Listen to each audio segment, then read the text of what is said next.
Episode 20 of the DP podcast, the Dark Podcast. When you gaze into the abyss gazes back into you, and everything within the darkness shines within the light, within this podcast. Alright, so back to the sequel of manipulating, and not manipulation, but how it works.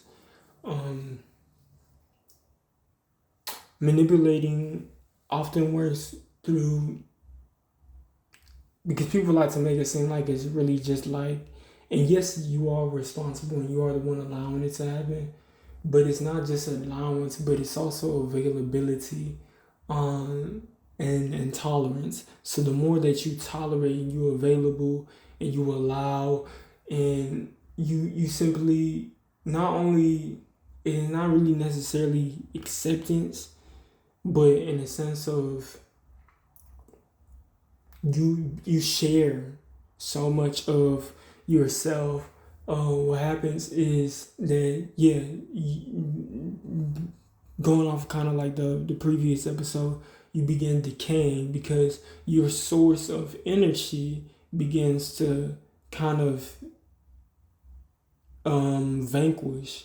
And in a sense, what that is that you become so disconnected from yourself, is that invisibly it appears that you're decaying, which is why you may look like, you may see others who appear to be drained or tired or sluggish, sloppy, slump. You may believe it's called laziness. This is just they ass is going through spiritual warfare. They going through war for themselves, within their minds, within their souls, within their vessels, because they're being attacked and infiltrated and possessed, and abused by themselves through the influence of these fallen ones that were referred to in previous sequels, bonus sequels, and in the series episodes. And when you continue tolerating and allowing, and you are available and consistently you are sharing your truest, deepest selves, you begin to, what you call losing sight of yourself. If you end up transcending or get deported out of this realm before you, not out of this realm literally, but it's just like out of your vessel, before you defend and guard and protect yourself successfully, like fully, or just like at all, period. And you, before reaching the depth of self-awareness for you to be able to, maintain that, what happens is that eventually it cause fractals, like cracks in your soul.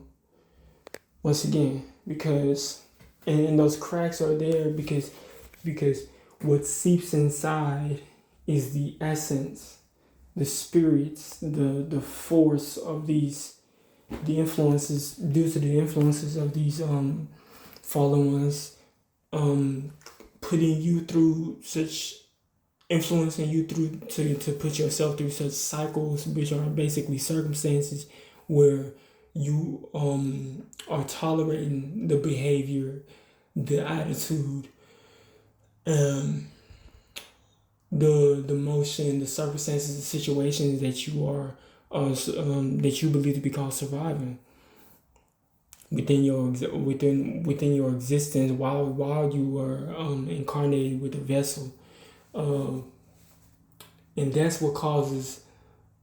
And when you don't heal from that, basically, when you're not willing to retain or maintain or even reach a deeper self-awareness, or you were, and then you just stopped and you gave up, well, that's the karma, that's the consequence, that's what happened.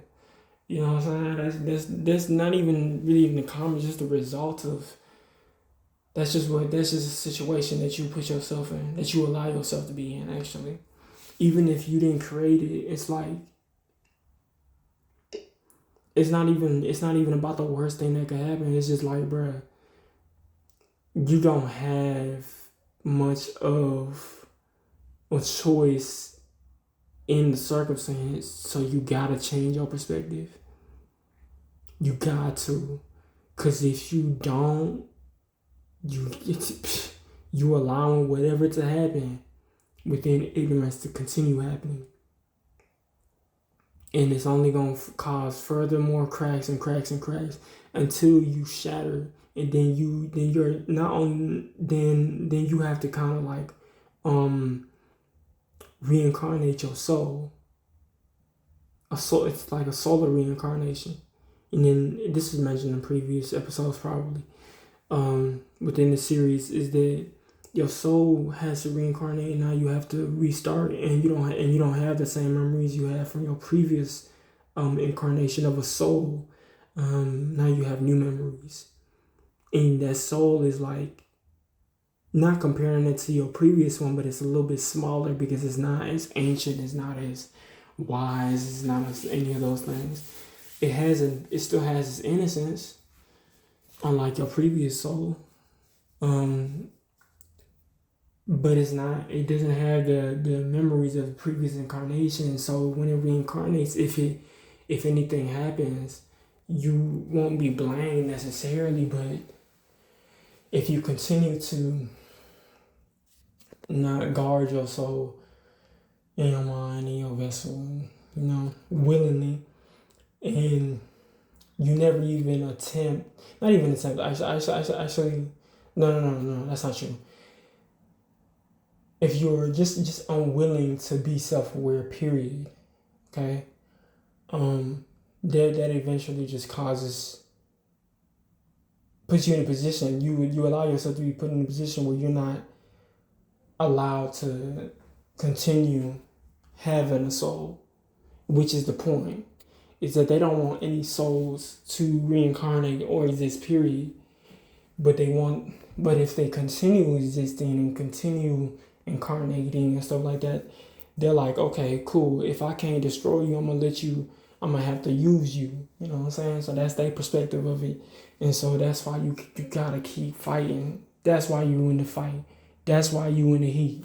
That's why you in the war with yourself, to maintain your sanity, your innocence. It's about your innocence, y'all. I mean, not y'all. It's about your innocence, God and goddesses that ain't falling. It's about your innocence, bro.